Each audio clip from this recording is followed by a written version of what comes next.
بسم اللہ الرحمن الرحیم الحمد لأہلہ والصلاة علی اہلہا وبعد فاعوذ باللہ من الشیطان الرجیم بسم اللہ الرحمن الرحیم لینفق ذو سعة من سعته ومن قدر علیہ رزقہ فلینفق مما آتاہ اللہ لا یکلف اللہ نفسا الا ما آتاها سیجعل اللہ بعد عسر یسرا صدق اللہ العظیم۔ بزرگوں، پیارے بھائیوں، گزشتہ مرتبہ ہماری بات ہوئی تھی عدت کے بارے میں۔ آج ہمیں ایک اہم مسئلہ جس کو کہتے ہیں حضانت، یہ حضانت ہے کیا؟ اصل میں آج کے دور کا سب سے اہم مسئلہ یہ اس لیے ہے حضانت کا کہ چونکہ حکومتوں کی طرف سے فیور کیا جاتا ہے عورتوں کا، اور جب میاں بیوی میں جدائی ہوتی ہے تو بچہ جب تک 17 سال کا نہیں ہو جاتا وہاں تک گورنمنٹ اس بچے کو پیسہ دیتی ہے۔ اس لیے عورت چاہتی ہے کہ ان پیسوں پر قبضہ میرا ہو،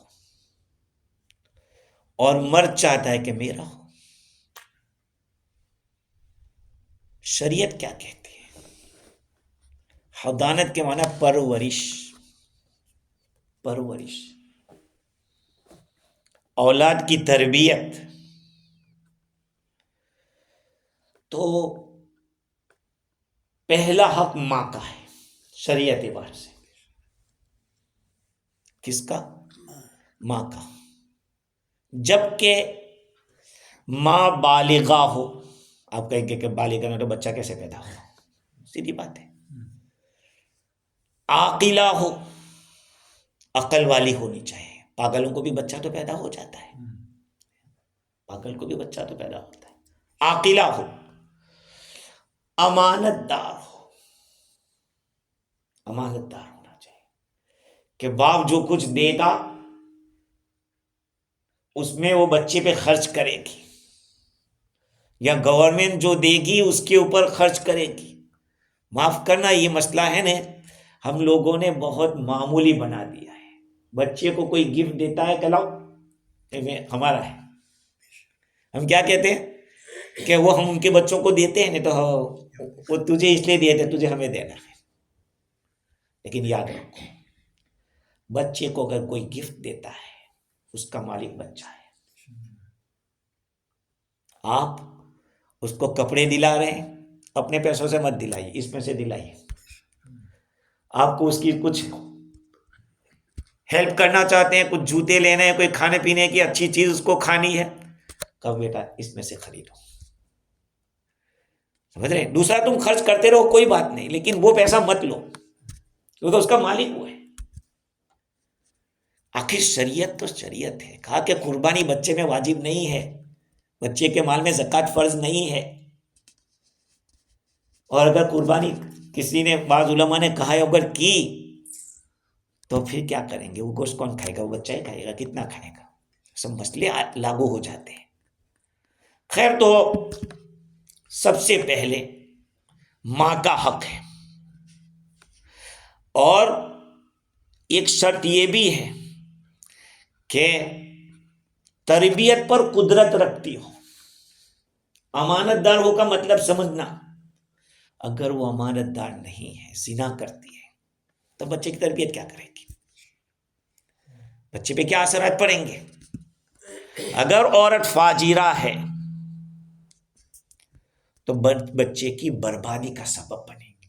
اسی لیے عامتاً یہ ہوتا ہے کہ عورت جوش میں آ کے سیپریٹ تو ہو جاتی ہے، لیکن پیسا کون جاتا ہے؟ بچے پیسے۔ ان بچوں کی شادی کے وقت ابھی دیکھا جا رہا ہے کہ اس کے ابا اماں کیا کرتے ہیں، سیپریٹ ہے۔ کہیں اس پہ وہی اثرات ہوں گے. ماں باپ کے جھگڑے جو گھر میں ہوتے ہیں اس کا اثر اولاد پہ ہوتا ہے. تو حضانت کا اور تربیت کا حق ماں کا ہے، لیکن ان ساری شرطوں کے ساتھ. اگر وہ چوری کی عادت رکھتی ہے یا سانگ سنگ گانے کا اور اس کی بہت عادی ہے تو پھر بچے میں دھیان کب دے گی؟ نماز چھوڑتی ہے، فاسقہ ہے. نماز کو چھوڑنے والا فاسق ہوتا ہے. اگر گھر میں نماز نہیں پڑھے گی تو بچہ سیکھے گا کیسے؟ اگر دوسری ایک شرط یہ بھی ہے کہ اس عورت کی کوئی دوسری شادی نہ ہوئی ہو، کیونکہ اگر وہ دوسری شادی کی ہے اور بچے کے غیر محرم سے شادی کی ہے، بچے کے غیر محرم کا مطلب سمجھو، اگر بچے کے سگے چچا ہی کے ساتھ کی ہے تو چچا کو رحم آئے گا نہیں کہ یہ تو میرا بھتیجا ہے. یا بچے کے اور کوئی ایسا قریبی رشتہ دار کے ساتھ کیا ہے جو محرم ہے، تب تو حق رہے گا، اس لیے کہ وہاں دونوں کا دل نرم رہے گا. لیکن غیر محرم ہے، کوئی اجنبی آدمی ہے، وہ کیا کرے گا؟ اس بچے میں بھید بھاؤ کرے گا، بچے کی صحیح تربیت نہیں کر پائے گا. رشتہ دار ہو، دیکھو شریعت، میرے بھائی ایک بات یاد رکھو، شریعت ہماری خیر خواہ ہے، گڈ ویشر ہے ہمارے لیے. شریعت نے ہر اس مسئلے پر بریک لگائی جہاں کسی کا نقصان ہوتا ہو. لیکن افسوس اس بات کا ہے کہ ہمارے پاس اس کا علم نہیں ہے، نہ ہم اس کا علم لینے کی کوشش کرتے ہیں. یہ بہت بیوٹیفل دین ہے یار، خدا کی قسم ایسا دین ہو ہی نہیں سکتا. ہاں، اور قدر کرو اس دین کی کہ اللہ نے ہمیں ایمان دیا ہے اور اسلام جیسے مذہب کے اوپر اللہ تعالیٰ نے ہمیں رکھا ہے. کسی دھرم میں ایسا نہیں ہے کہ بھئی بچہ کون رکھے گا، یا اسلام میں تو ہے.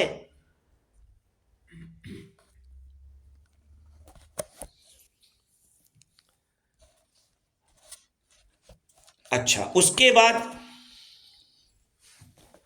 عورت کو مجبور نہیں کیا جائے گا کہ تجھے اس کو پرورش کرنی پڑے گی، تجھے ہی کرنی پڑے گی. ہاں، اگر کوئی ایسا ہے ہی نہیں جو اس کی پرورش کر سکے تو مجبور کیا جائے گا، حکومت کی، گورنمنٹ کی طرف سے مجبور کیا جائے گا کہ تمہیں اس کو پالنا پڑے گا. مثال کے طور پر بچہ کسی عورت کا دودھ ہی نہیں لے رہا ہے، کسی عورت کا دودھ پی نہیں رہا ہے، تو اس کی ماں پر فرض ہے کہ اس کو دودھ پلائے. یا یہ کہ بچے کے پاس مال نہیں ہے یا بچے کے باپ کے پاس مال نہیں ہے جو دودھ پلانے والی کو پے کر سکے، تو اب یہ طے ہو گیا کہ تجھے ہی پلانا پڑے گا، تو ماں ہے، تو نے جنا ہے اس کو.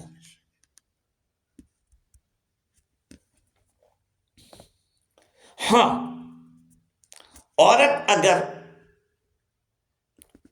یہ چاہے کہ میں اس کی پرورش کروں گی لیکن مجھے اجرت دینی پڑے گی، میں اس کو دودھ پلاؤں گی، اس کے سارے خرچے جو کچھ ہے تو سارا اس بچے کا خرچہ دودھ پلانے کا سب اس عورت کو دینا پڑے گا. اس لیے کہ اسکنوہن من حیث سکنتم من وجدکم، تم ان عورتوں کو رکھو جہاں پہ تم رہتے ہو اپنی طاقت کے مطابق. اور قرآن کا لینفق ذو سعۃ من سعتہ، طاقت والے کو اپنی طاقت کے مطابق خرچ کرنا چاہیے. اچھا، ماں نہیں ہے، یہ سب چیزیں ہو گئی کہ اس نے شادی کر لی ہے یا وہ نکمی ہے، نالائق ہے، سب کچھ ہے، چلو چھوڑ دیا. اب کس کی باری آئے گی؟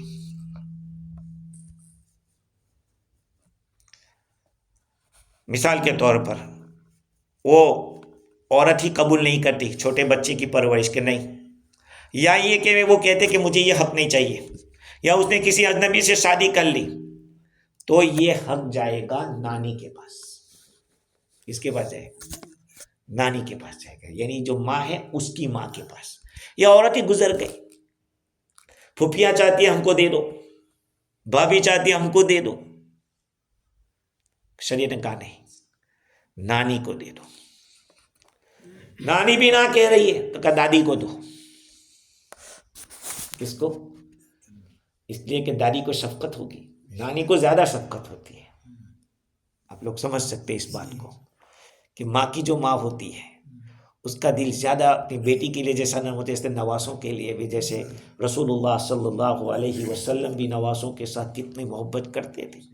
تو نانی کی طرف ماں نہیں نہ کہہ رہی ہے یا یہ ساری شرطیں نہیں پائی جا رہی تو نانی کے پاس، نانی نہیں ہے تو دادی کو دو. اب اس لیے کہ دادی سوچی کہ میرے بیٹی کی اولاد ہے تو وہاں بھی نرم گوشہ ہوگا.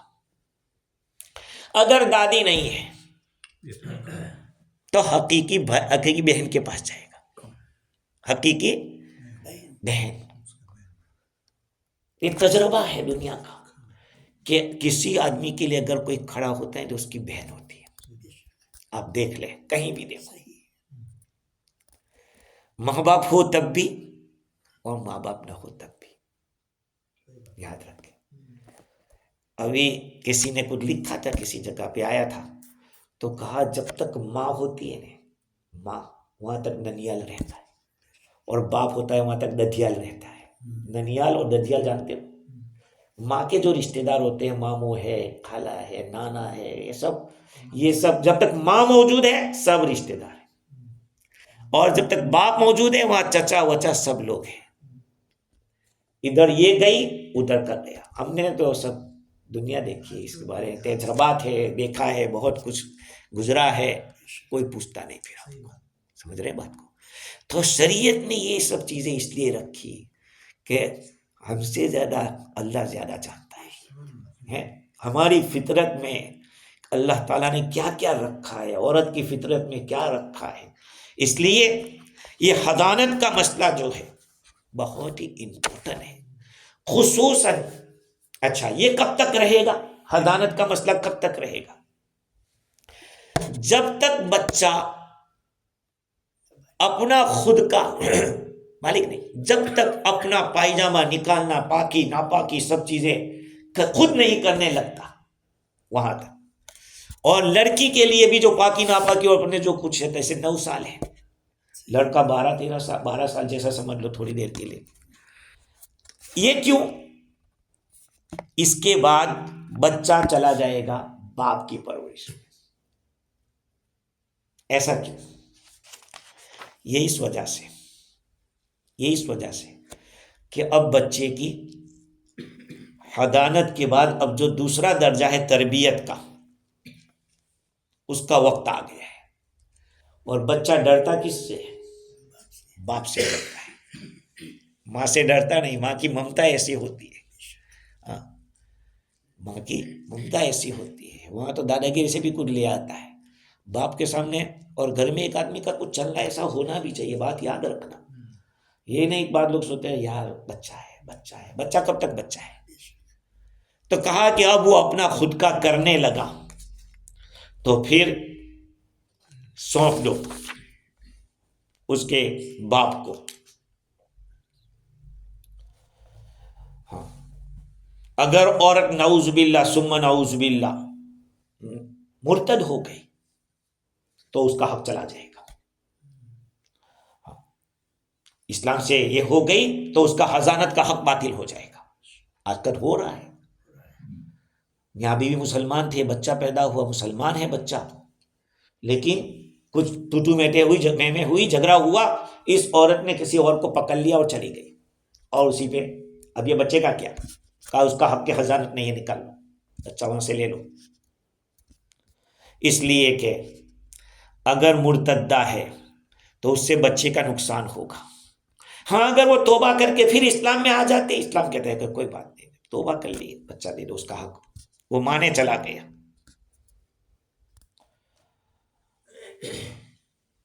امام محمد رحمت اللہ علیہ سے پوچھا گیا کہ عورتیں سب جمع ہو، اور اس حال میں کہ ان کے کئی ہر ایک کا الگ الگ شوہر ہے، تو کہا کہ قاضی جہاں چاہے گا وہاں پہ اس کو بچے کو رکھے گا.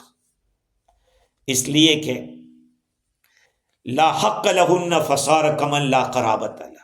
یعنی ایک آدمی کی 4 بیویاں ہیں اور ایک بیوی ہے، اس کے ساتھ پرابلم ہو گیا ہے، یہ بچہ ان 3 عورتوں کو نہیں دیں گے کیونکہ ماں ہی نہیں ہے. ماں تو اصلی جو ہے وہ ہے. اور ایک شرط یہ بھی علماء نے لکھی ہے کہ وہ آزاد ہونی چاہیے، باندھی ہوگی تو اس کا حق نہیں رہے گا۔ وقت الحضانۃ التی من قبل النساء فالام والجدات جدتان احق بالغلام حتى يستغني فيأكل وحده ويشرب وحده ويلبس وحده، کب تک؟ خود کھانے لگے، خود پینے لگے، خود کپڑے پہننے لگے، کہاں وہاں تک اس کا حق رہے گا۔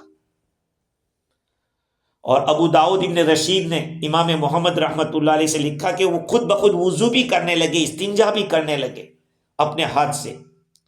بعضوں نے 7 سال، بعضوں نے 8 سال بھی لکھا ہے۔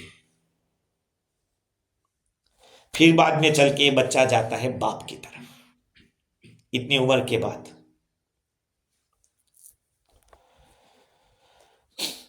اس کے بعد دیکھو اسلام کے اندر کیا کہا، اسلام میں کہ بچہ اسلام کا ماں باپ میں سے کوئی ایک بھی مسلمان ہے، بچہ مسلمان ہے۔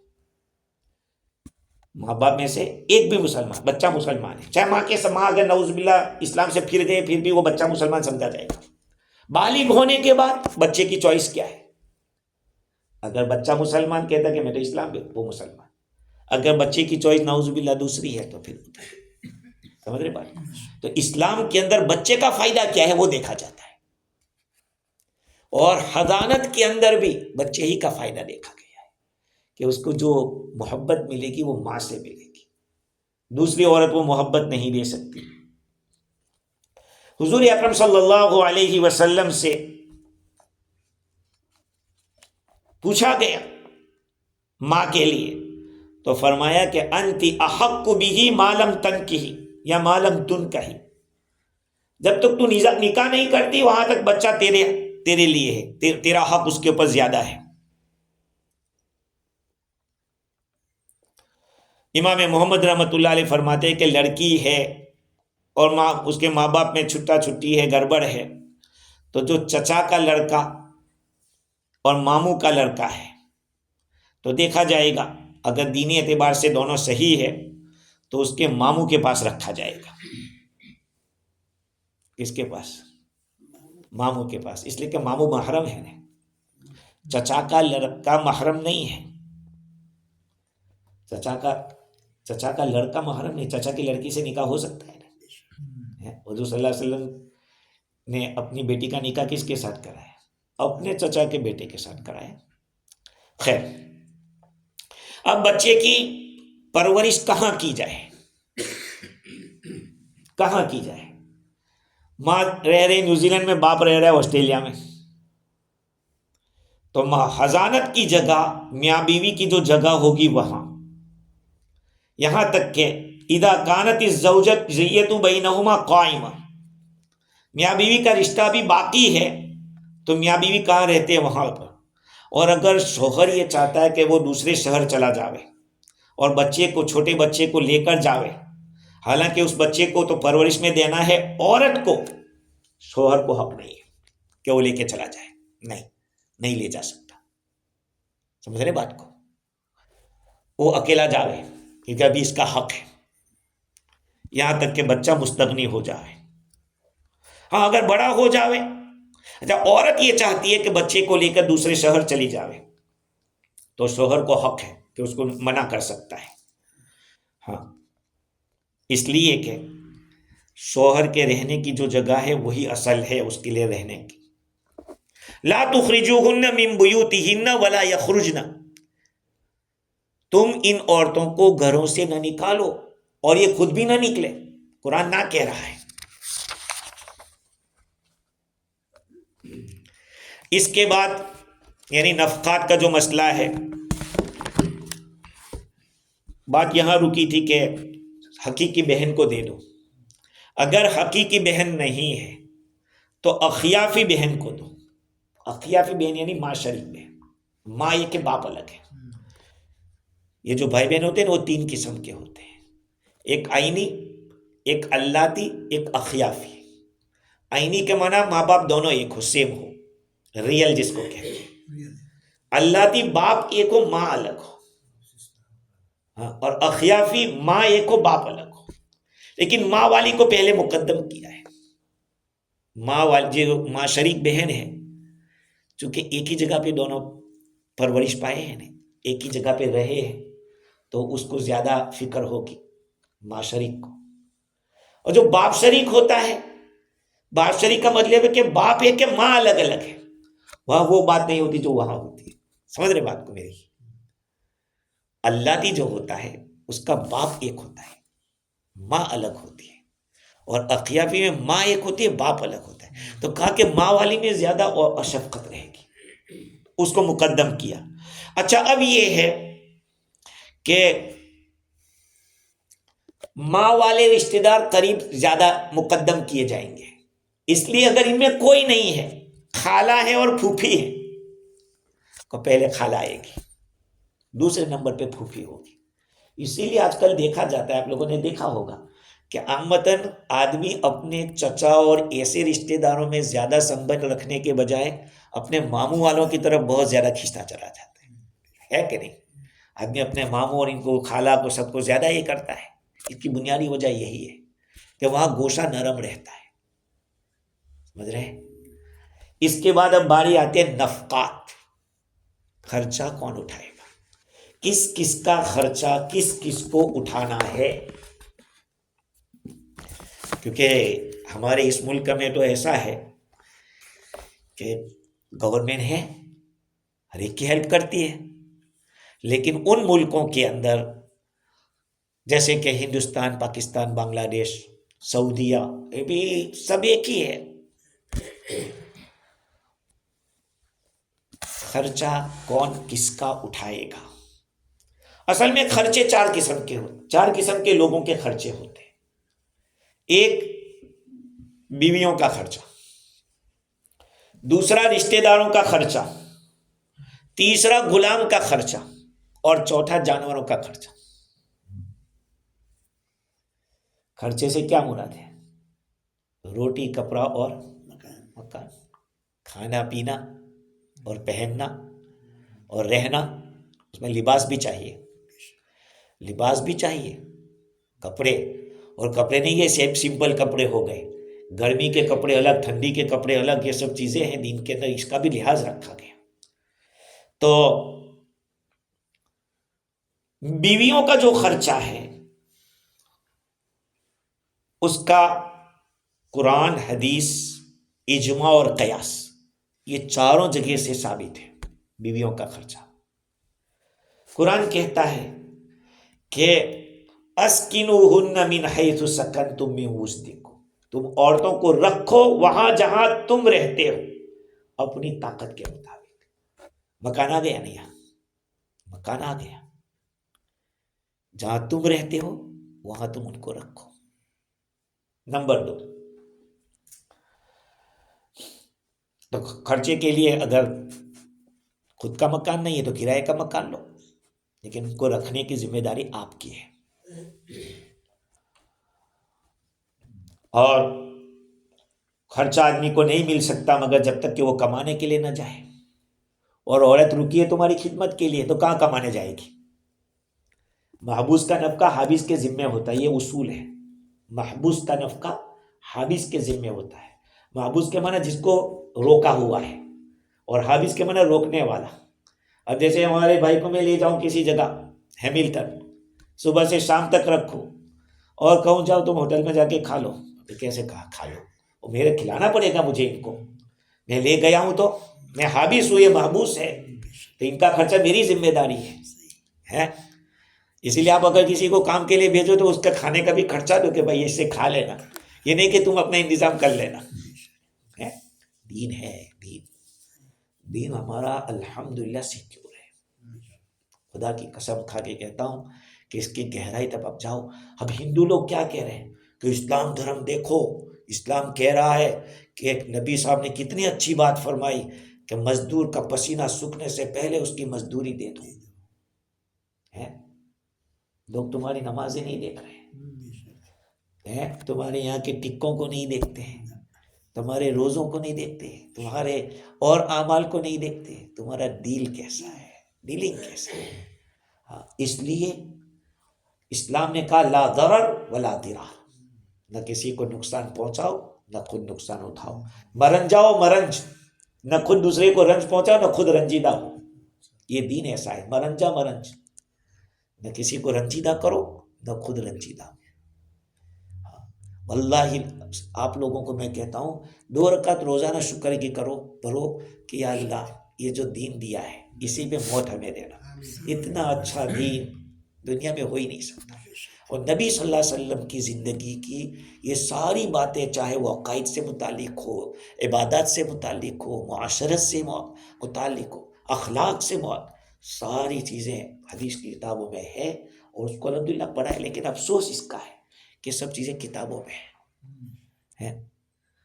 ابھی تو ہمارے بہت سارے ساتھی اوورسیز میں ہے، 5-6 ساتھی تو باہر ہیں۔ صدر صاحب نے کہا کہ مجھے آج میٹنگ کے بجائے آنے آ سکوں گا، لیکن یہ ہے کہ الحمدللہ اتنا نمبر بھی ہمارے لیے بہت اچھا ہے۔ خیر، تو نفقہ، خرچہ، روٹی کپڑا اور مکان۔ اسی طرح سے قرآن مجید میں یہ بھی ہے وَعَلَى الْمَوْلُودِ لَهُ رِزْقُهُنَّ وَكِسْوَتُهُنَّ بِالْمَعْرُوفِ،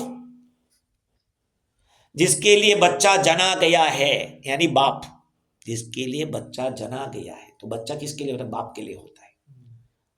اسی لیے میں ایک بات کہتا رہتا ہوں، سب اولاد والے ہیں، اتنا سوچئے کہ جس بیوی سے آپ نے نکاح کیا اس سے آپ کی نسل چلی، اس کی قدر سمجھیے کہ وہ عورت اللہ تعالیٰ نے میری نسل اس کے ذریعے چلائی ہے، اس کی قدر کریں۔ تو اللہ تعالیٰ فرماتے ہیں کہ اس باپ کے اوپر رزقہن، ان کی روزی، وکسوتہن، اور ان کا کپڑا، بھلائی کے ساتھ، دستور کے موافق۔ دستور کے موافق کا مطلب یہ ہے کہ یہاں پہ جو کی روٹی کھائی نہیں جاتی اور لا رہے جو کی روٹی کھاؤ، اور وہ کہتے ہیں مجھ سے نہیں کھائی جاتی، کہنے یہی کھانا پڑے گا بھئی، یہاں چلتی ہے گیہوں کی روٹی تو گیہوں کی روٹی کھلاؤ، اور سالن کے اندر بھی جو چیز نہیں کھائی جاتی یہاں وہ آپ کھلا رہے ہو، کہا کہ نہیں، ایسا نہیں، جو کھایا جا رہا ہے وہی کھلایا جائے۔ آپ روزانہ دال روٹی دال روٹی دال، کب تک ڈالو گے دال ہے؟ وہی بات نہیں، خیال کا دین ہے بھائی۔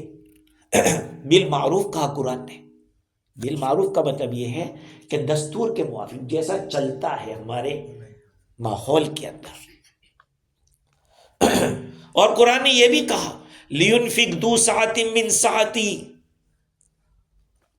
آدمی اپنی طاقت کے مطابق خرچ کرے گا۔ اب سوال یہ ہے کہ عورت تو بہت مالدار ہے اور شوہر غریب ہے، تو کیا خرچہ معاف ہو جائے گا؟ نہیں، معاف نہیں ہوگا، معاف نہیں ہوگا۔ یہ شریعت کی طرف سے لازم کیا ہوا ہے، محنت کر۔ بیوی کو اس کے باپ کی طرف سے جو ملا ہے وہ اس کا ہے، وہ تمہارا نہیں ہو گیا ہے۔ بیوی کے مال کے اوپر کودنے والے، مال تو اس کا ہے۔ ہاں، اب آپ کی ذمہ داری ہے کما کھلانا اور اس کا پیٹ بھرنا۔ سمجھ رہے بات کو؟ یہ نہ سمجھ لے کہ اس کا مال میرا مال ہو گیا، تیرا مال تیرے باپ کا ہے، وہ تو حدیث میں انت ومالک لابیک کا، تو اور تیرا مال تیرے باپ کا ہے، وہ تو ہے، لیکن بیوی کا مال اپنا مال نہیں ہے، وہ اس کا ہے، اس کو زکوٰۃ اپنے مال سے نکالنی ہے، وہ جہاں چاہے خرچ کرے۔ ہاں، اگر وہ دے شوہر کو کہ لو میری طرف سے، تو وہ الگ بات ہے۔ تو علماء نے لکھا ہے کہ عورت کا جو نفقہ ہے شوہر کے ذمہ، اگرچہ وہ مالدار ہے، وہ معاف نہیں ہوگا۔ اگر دونوں کے دونوں مالدار ہیں، میاں بیوی دونوں مالدار، اس کے پاس بھی پیسہ ہے اس کے پاس بھی، دونوں، تو خرچہ کرے گا ایک مالدار کے اعتبار سے۔ ایک مالدار آدمی ہفتے کا $300 خرچ کرتا ہے گروسری کے لیے، تو شوہر اتنا دے گا۔ یہ نہیں کہ فلاں جگہ پہ دیکھو 150 میں چلا رہے، تمہیں بھی 150 میں چلانا پڑے گا۔ ارے وہ سوچے گی کہ یار میں اپنے باپ کے گھر پہ اتنا، تیرے پاس بھی کمی تھوڑی ہے۔ ایک بات۔ دوسری بات یہ کہ دونوں تنگ دست ہے، شوہر بھی باکھرو ہے اور عورت بھی خالی ہے، تو کہا کہ ٹھیک ہے، تنگ دست آدمی کیسے خرچ اٹھاتا ہے؟ کہا ایسے کرو، اگر عورت تنگ دست ہے اور شوہر مالدار ہے تو اب کیا کریں گے؟ کہا کہ دیکھو، جو تنگ دست خرچہ ہے اس سے تھوڑا زیادہ، اور خوشحال جو خرچ کرتا ہے اس سے تھوڑا کم، مڈل میں آ جاؤ۔ اور اگر شوہر تنگ دست ہے اور عورت مالدار ہے تو کہا کہ تنگ دست آدمی کا جو خرچہ ہوگا وہ قرآن کہتا ہے وَمَنْ قُدِرَ عَلَيْهِ رِزْقُهُ فَلْيُنْفِقْ مِمَّا آتَاهُ اللَّهُ لَا يُكَلِّفُ اللَّهُ نَفْسًا إِلَّا مَا آتَاهَا۔ جس آدمی کو نپا تولا مال دیا گیا ہے، روزی میں تھوڑی تنگی ہے، تو اللہ نے اس کو جو دیا ہے اسی میں سے خرچ کرے۔ اللہ نے یہ نہیں کہا کہ نہیں اس کا خیال کر، کہیں سے بھی کما کے لا یا چوری کر کے لا، نہیں۔ آگے قرآن نے یہ بھی بتلا دیا لا یکلف اللہ نفسا الا ما آتاہا، اللہ اتنے کا ہی مکلف کرتا ہے جتنا اس نے دیا ہے۔ ہاں، جتنا اس نے دیا ہے اسی کا مکلف۔ اور آگے اللہ تعالیٰ نے وعدہ بھی کر دیا سیجعل اللہ بعد عسر یسرا، اللہ تعالیٰ تنگی کے بعد پھر آسانی لائے گا۔ یاد رکھو، جو شوہر اپنے بیوی بچوں کے پیٹ پالنے کے لیے محنتیں کرتا رہتا ہے، اللہ سبحانہ و تعالیٰ ایک وقت ضرور لاتا ہے کہ اللہ تعالیٰ اس کی فراوانی کر دیتے۔ اپنی رسپانسبلٹی میں کوتاہی نہیں ہونی چاہیے۔ تو ایک خرچہ تو یہ ہے بیوی کا خرچہ، اور حدیث شریف میں بھی ہے، یہ تو قرآن کی باتیں میں نے بتائی آپ کو۔ عورت کا دیکھو، میں بار بار کہتا ہوں کہ قرآن میں صرف نماز روزے زکوٰۃ کا نہیں ہے، یہ خرچہ بھی لکھا ہے، عورت کا خرچہ، بچوں کا خرچہ، قرآن نے یہ بھی بتلایا ہے۔ حدیث دیکھیں اتقوا اللہ فی النساء فإنہن عندکم عوار لا یملکن لانفسہن شیئا وإنما اخذتموہن بأمانۃ اللہ واستحللتم فروجہن بکلمۃ اللہ لکم علیہن حق ان لا یؤتین فروشکم احدا ولا یأذن فی بیوتکم لأحد تکرہونہ۔ قرآن حدیث کہتی ہے کہ اللہ تعالیٰ سے ڈرو۔ آگے فرمایا لہن علیکم کسوتہن ورزقہن بالمعروف ثم قال ثلاثا الا هل بلغت الا هل بلغت الا هل بلغت۔ حضور نے فرمایا کہ ان عورتوں کا تمہارے ذمے ان کے کپڑے، ان کے رزق کی ذمہ داری ہے دستور کے موافق۔ پھر حضور نے 3 مرتبہ فرمایا دیکھو میں نے پہنچا دیا نے، دیکھو میں نے پہنچا دیا نے، دیکھو میں نے پہنچا دیا نے، جو میسج اللہ کا تھا میں نے پہنچا دیا۔ اس حدیث سے پتہ چلتا ہے۔ اور ایک آدمی نے رسول اللہ صلی اللہ علیہ وسلم کے پاس جا کے پوچھا کہ حضور عورت کا حق شوہر کے ذمے کیا ہے؟ حضور نے فرمایا یطعمھا اذا طعم، اس کو کھلائے جب وہ کھاوے، ویکسوھا اذا کسا، جب کپڑا پہنے تو اس کو بھی پہنائے، اب کو تو خود تو ہم تو سوٹ بوٹ میں رہے اور اس کو کہے کہ یار پہن لینے، یا جو پھٹا پرانا جو بھی ہوگا چل جائے گا، تجھے کون دیکھنے آنے والا ہے؟ ارے تجھے ہی تو دیکھنا ہے، تو باہر جا کے پھر آنکھیں لڑائے گا دیکھ دیکھ کے ہیں؟ تو تم اس کے لیے اچھے کپڑے پرووائڈ کرو تاکہ آپ کے مرکز توجہ وہی بنی رہے ہیں۔ صحیح ہے نا؟ ہاں بھائی، ہم لوگوں کے جیسے شوق ہے تو ان کے شوق نہیں ہوتے۔ خیر، تو ایک آدمی نے حضور سے پوچھا تو فرمایا اچھا وَأَلَّا يَهْجُرَ إِلَّا فِي الْبَيْتِ وَلَا يَضْرِبُهَا وَلَا يُكَبِّرُ۔ فرمایا کہ اس کو اگر کچھ تعلق میں کچھ گڑبڑی ہوئی ہے تو اس کو گھر تک ہی رکھے، باہر جا کے اوپنلی وارننگ نہ دے۔ اور پھر دوسری بات ہے کہ اس کی برائی نہ کرے، سالہ چڑیل جیسی مل گئی ہے، جب آتی ہے تب تو پڑی سے زیادہ اس کو نیچے رکھتا نہیں ہے، کیا بیوی ہے کیا یہ، اور کچھ وقت گزرتا ہے تو اس کی نظروں میں کھٹکنے لگتی ہے کہ یار کیا یار کیسی مصیبت مل گئی مجھ کو۔ خیر، ابھی اور بھی اس میں بہت سارے مسائل ہیں، انشاءاللہ اس کے اوپر اپنے گفتگو کریں گے۔ کچھ سوالات ہو تو آپ کر سکتے ہیں، پوچھ سکتے ہیں اس بارے میں۔ ایک مسئلہ یہ ہے، ہاں آپ نے فرمایا کہ اگر عورتیں دین سے پھر جائیں تو اس کو بچے تو اس کے پاس نہیں ہونا چاہیے، مرد کے پاس مسلمان ہے، تو یہاں زیادہ یہ قانون یہاں جو ہے ویسٹرنائز میں وہ دیکھا گیا کہ جتنے بچے ہیں عورتوں کے ماتھے اگر شوہر نے چھوڑ دیا اس کو، وہ تو چاہے کرسچن ہو گیا پھر بھی اسلام نہیں فالو کرتا ہے، ہندو وہ تو بچوں کے لیے چل رہی ہے، تو پھر وہ کم سے کبھی کہ غیر اسلام بھی چلے جاتے ہیں۔ پھر بھی بچہ تو مسلمان رہے گا جب تک بالغ نہیں ہوتا، بالغ نہیں ہوتا وہاں تک مسلمان ہے۔ اب آپ سوچئے کہ عمران خان جو اتنا بڑا لیڈر، جب اس کا سپریشن ہوا میاں بیوی میں تو اس نے اپنی عورت ہی کو کہا کہ بچے اس کے پاس رہیں گے، اور اس نے کہا کہ وہ اچھی تربیت کر سکتی ہے۔ کیسے یہ اس نے کہہ دیا؟ اس لیے کہ آدمی اپنی بیوی کو دین سکھائے۔ اپنے پاس بیوی ہے اور اس کو جب تک دین نہیں سکھائیں گے وہ دین پہ قائم رہے گی بھی نہیں۔ اور اتنے اعتماد کے ساتھ عمران خان نے کہا کہ جتنا پیسہ ہے ہمارا سب اس کو دے دو، مجھے نہیں چاہیے حصہ، اسی کے پاس رکھو۔ یہ کب آدمی کہہ سکتا ہے؟ ہاں، ہم لوگ حقوق لینا جانتے ہیں، حقوق ادا کرنا نہیں جانتے۔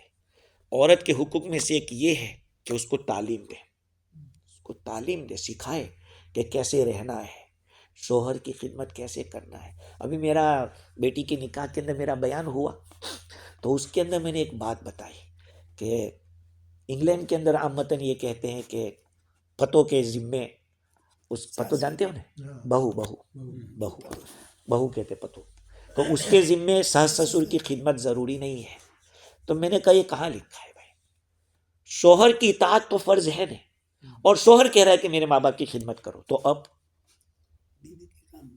ہاں قیامت میں اللہ تعالیٰ پوچھے گا کہ تو نے اپنے شوہر کی اطاعت نہیں کی تھی۔ شوہر نے تو کہا تھا کہ ذرا دیکھنا میرے ماں باپ کو۔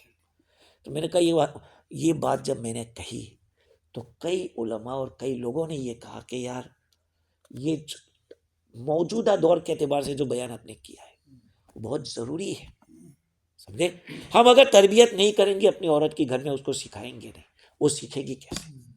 تو آپ کا جو سوال ہے وہ بڑھیا ہے کہ بچے وہاں تو مسلمان تو رہیں گے جب تک بالغ نہیں ہوتے، لیکن وہ عورت اس کو رہنے دے گی مسلمان؟ وہ چرچ میں لے جائے گی؟ ہاں، تو باپ کا کام یہ ہے کہ گورنمنٹ کے پاس وہ لکھواوے۔ میں جب 17 سال پہلے یہاں تھا تو ایک مسلمان کی شادی ایک نان مسلم کے ساتھ ہوئی، مسلمان کیا تھا اس کو، اور بچہ پیدا ہو گیا۔ اب وہ کہنے لگا کہ میں کہاں مسلمان ہوا تھا، یہ تھا وہ تھا۔ تو پھر میرے پاس آئے کہ آپ ذرا اتنا لکھ دو کہ ختنہ کرنا فرض ہے۔ اب فرض تو نہیں ہے، سنت مؤکدہ ہے۔ تو میں نے کہا کہ اس کیس کے اندر ختنہ کرنا ضروری ہے، اس کیس میں ختنہ کرنا ضروری ہے، اس لیے کہ یہ بچہ بڑا ہوگا تو اس کا باپ کہے گا کہ تیری تو ختنہ ہی نہیں، تو کہاں مسلمانی کہاں ہوا ہے۔ لیکن اگر ختنہ ہو گیا تو اس کی ماں کہہ سکتی بیٹا تیری تو ختنہ بھی ہو، تو پکا مسلمان ہے۔ سمجھ رہی بات کو؟ حالات کو دیکھنا پڑتا ہے، اس لیے اپنی عورتوں کو ہم لوگ دین سکھائیں گے تو انشاءاللہ دین پر رہے گی۔ اور کوئی سوال؟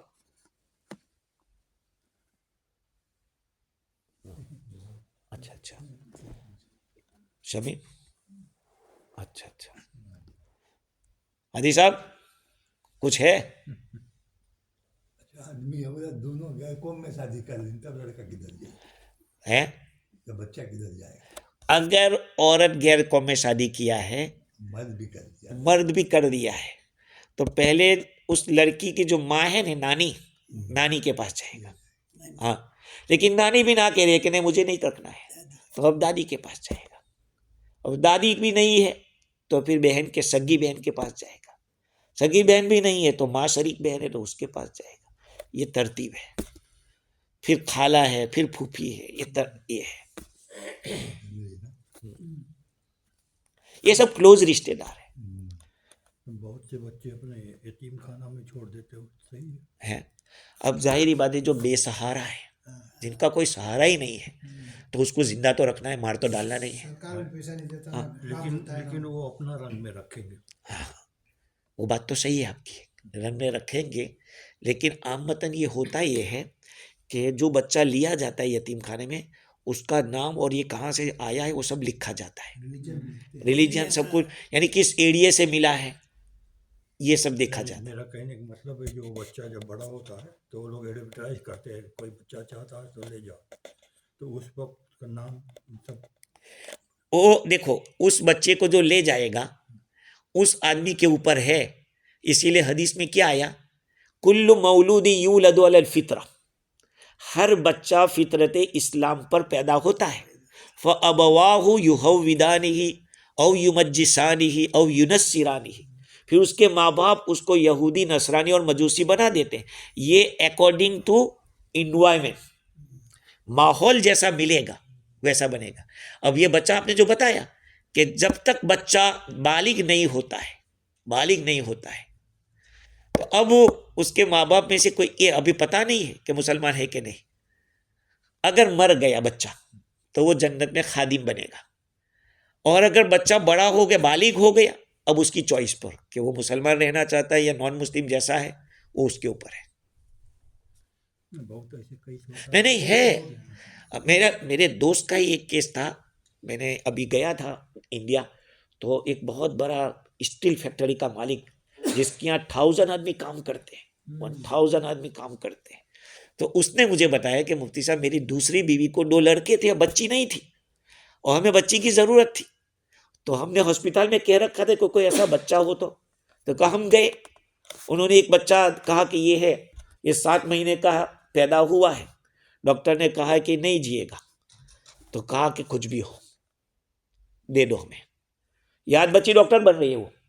لیکن اس باپ نے، وہ باپ بنا، وہ متبنہ ہے، لے پالک ہے، ایڈوپٹیڈ ڈاٹر ہے، لیکن اس نے تربیت ایسی کی کہ اس کو آج تک پتہ نہیں چلنے دیا. بیچ میں اس کو پتہ چل گیا، کسی نے کہہ دیا.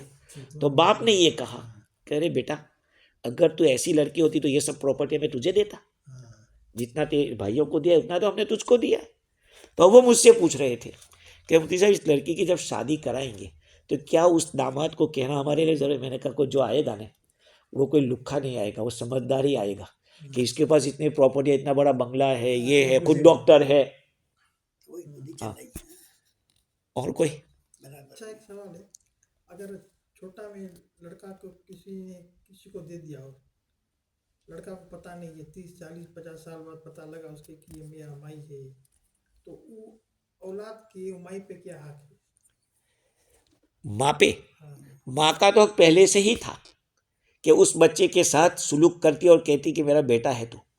اور ابھی بھی اس کو اگر وہ اسلام پر ہے تب تو نور بہت اچھا ہے، نہیں ہے تو اس کو کہہ سکتی ہے کہ بیٹا تو میرا بچہ ہے، میں نے تجھے پالا تھا لیکن میرے حالات ایسے تھے، پال نہیں سکتی تھی، تو اسلام پر ہی ہے. سمجھ رہے ہیں؟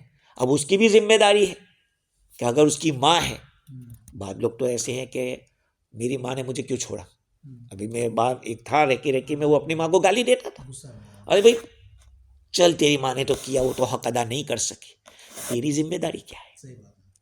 وہ تو بیچاری اس نے جو غربت میں کیا کیا ہوگا وہ تو بیچاری وہی جانتی ہے.